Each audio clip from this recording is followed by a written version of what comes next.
ముందు కూర్చున్నారు కమలాబాయి అమ్మగారు. వారి మాటల్లో వారి ధ్యానానుభవాలను విందాం. అమ్మ, ముందుగా మిమ్మల్ని పరిచయం చేసుకొని మీరు ధ్యానంలోకి ఎలా వచ్చారు, ఎవరి ద్వారా వచ్చారు, మీ అనుభవాలు ఏంటి చెప్పండి. మాకు ధ్యానం అంటే ముందుగా తెలియలేకుండే. మా ఊరు రాయపాడు, మా కొడుకు రామచంద్రరావు. అయితే అక్కడ మారడిలో స్కూల్ చెప్తుండేవాడు. అక్కడ పరిచయం అయిందంట. పరిచయం అయ్యి ఇక అక్కడ మంచి కొట్టింది.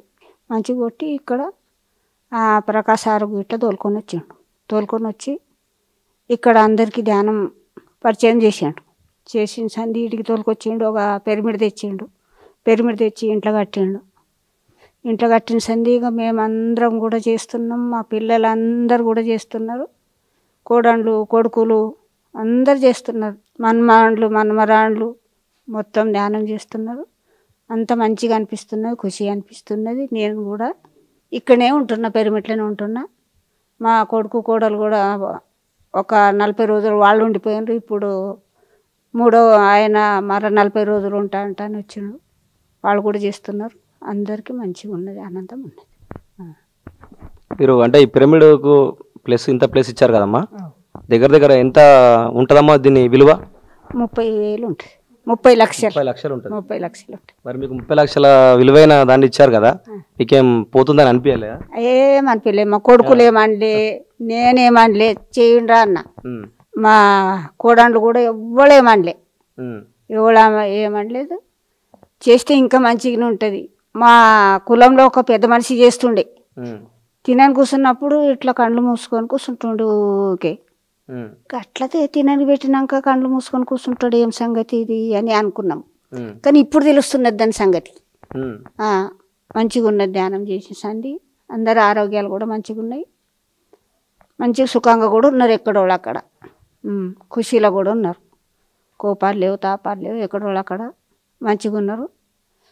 మా ఆయన కూడా మంచిగానే ఉండే, తెలిసిన పండితుడే ఉండే. కానీ ఆయన కడుపులో పుట్టిన వాళ్ళు అందరూ కూడా మంచిగానే ఉన్నారు ఇప్పటికైతే. ఇప్పుడు మీ పిరమిడ్లో ఎలాంటి కార్యక్రమాలు ఎప్పుడెప్పుడు చేస్తున్నారు? కార్యక్రమాలు పున్నమ్మకు అయితే తప్పనిసరి చేస్తున్నాం. ఇక అమాసకు కొంతమంది వస్తారు, రారు. కానీ పున్నమ్మకు అయితే చేస్తున్నాం. మీరు అంటే ముందు శాకాహారులే, మేమంతా శాకాహారులే. మా పిల్లలు కూడా శాకాహారులే. ఎవ్వరు కూడా మాంసాహారులు లేరు మా ఇంట్లో. ఈ పిరమిడ్ కట్టిన తర్వాత రోజు ఇక్కడే ఉంటారు కదమ్మా, మీరు ఎలా అనిపిస్తుంది ఇక్కడ మీకు? అందరికి సేవ చేస్తారు, మంచిగా అనిపిస్తున్నది. ఇంటికే ఉదిగాకు వచ్చింది. కానీ ఊళ్ళో ఏమంటున్నారు, ఏం పట్టారు సార్, నువ్వు ముఖం గంటల వరకు వచ్చింది, నీ ముఖం బంగారం అయింది, నువ్వు గాడ ఉంటున్నావు, గట్ల ఉంటున్నావు అంటున్నారు. అంటే మీకేమెరక, నాది నాకు గుర్తు నేను ఉంటున్నా. మరి మీ సందేశంగా మన అమ్మలందరికీ ఏం చెప్తారు మీరు? అందరికీ కూడా మంచిగా ధ్యానం చేయండి. క్యాన్సర్ కాడికి వెళ్ళి, మన నెత్తి నొప్పి కాడికి వెళ్ళి క్యాన్సర్ల వరకు తక్కువైతాయి. మంచిగా ధ్యానం చేయండి అని నా వదిన మరదండ్లకు, నా మన్మరాండ్లకు, నా మేనగోడండ్లకు అందరికీ చెప్పిన. నా చిన్న పెద్ద పిల్లల కాడికి వెళ్ళి అందరూ మాంసాహారాలు గారు శాకాహారులే ఉన్నారు. మంచిగా బాగుంది, ఇప్పుడు బాగుంది, మంచిగా ఉన్నది.